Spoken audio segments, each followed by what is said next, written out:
Looks like we are live. Good morning. It is Tuesday, August 24. I'm a little bit behind schedule today. Went to a Shiva Minyan, that is to support someone, a friend whose mother had passed away. That set the schedule back. I want to talk about practices today. That's what was one of the examples of going to a Shiva Minyan, is a religious practice that I hold. But I want to talk about the way I want to start talking about practices is to first talk about our monkey minds. You know, we have these incredibly powerful and diverse and effective minds, but they can also be sometimes our worst enemy. They can take us to places we never intended to go. And a mind, a mind at rest. A mind without something to focus on will find something to focus on. So so when we say we're at rest, is that really a kind of calmness and a serenity rest? Or is it we're simply not focused on something, so our minds are jumping from place to place and thing to thing? Because when our minds are doing that, there are oftentimes they'll go to incredibly dark places. There's a saying, our minds are a dangerous place to go alone.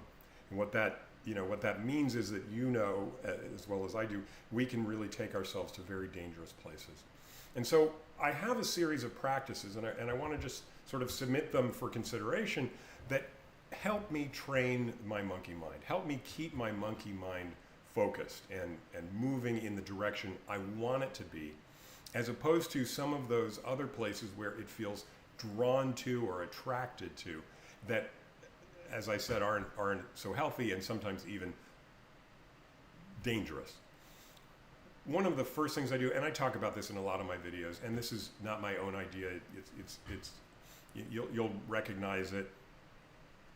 It comes from a graduation speech at the University of Texas that a major American hero gave. It's about making your bed. I make my bed every morning, no matter what.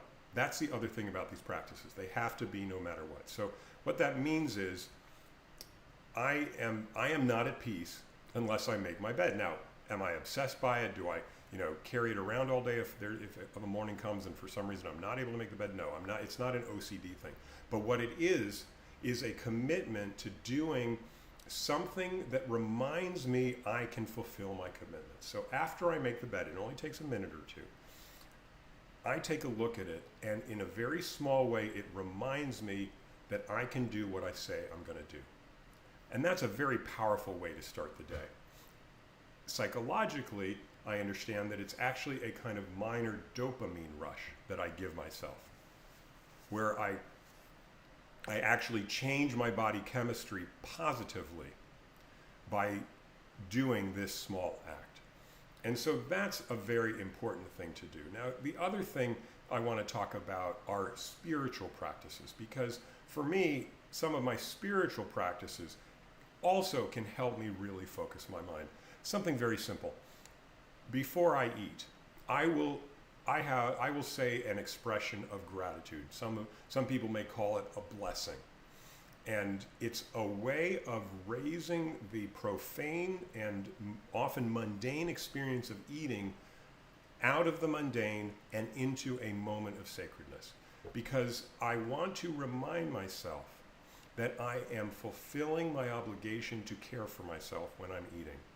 And that when I enlarge the act from just consuming mass quantities, if you remember the Coneheads from Saturday Night Live in the 1970s, it's not just consuming mass quantities, it's not just inhaling calories, all of which are important to sustain and maintain my life, but it's also reminding me of the gift of that life. So if I'm able to elevate it by a small blessing, then I find it's a way to really keep me focused on where I want to be thinking, what I want my mind to be doing, again, rather than those other directions that my mind can be pulled in. Now, I want to be very clear.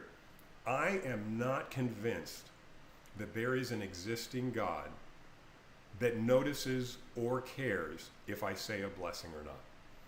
I don't think there's a checklist in heaven that says, okay, today Mark punched his ticket, he said a blessing before he eats. There is an idea that it is a religious obligation to say this blessing, but I don't feel like the universe really works that way. What I feel like, what I am sure of, is that this is a practice that has been passed down to me through multiple generations, that it's kind of a wisdom, that it is a wisdom tradition that has been honed over the wisdom of the ages, the wisdom of generations that came before me, that recognized this was a powerful tool to use in orienting our lives. And that's the minimum for me. That's enough for me to want to make it a commitment of my own. The fact that it does open me up to a larger understanding, that it does communicate to me a feeling of connection with something larger than myself, and if that, and however you want to call that larger thing, whether it's God or Jesus or Allah or Yud Ke Vav Ke, however you define it, that's up to you. But it's a practice that works for me. And so it's not so much that, and I also want to be clear and say, it's not so much that I think that that if God exists, it's uncaring. I actually think God cares deeply about me.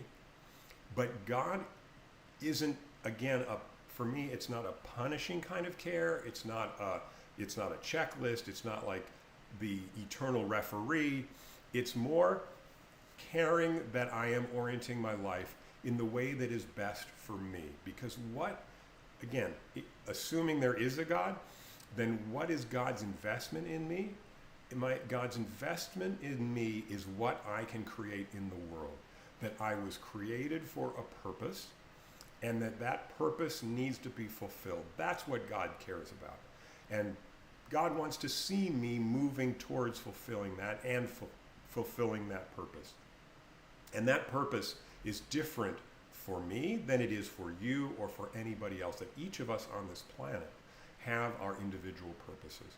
And so when these practices can guide us towards those purposes, they are strengthening us, and they are connecting us to this divine mission, this eternal role we have to play, a role that is greater than ourselves, and through the impacts of our actions will live beyond us because of the way we impact other people.